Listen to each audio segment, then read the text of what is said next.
فماذا تنفع المعصية؟ أتحصل لذة دقيقة، ساعة، يوم، ثم ماذا؟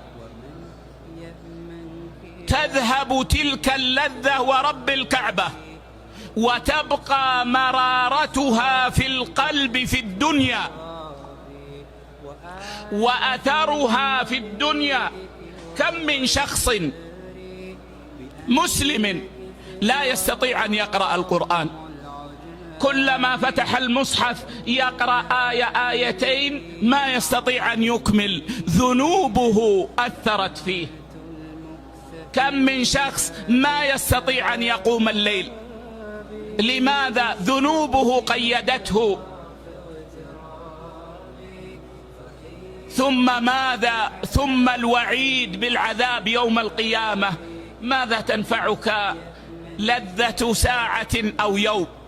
إن وجدت هي والله ذاهبة مع مرارة حاصلة. ثم الوعيد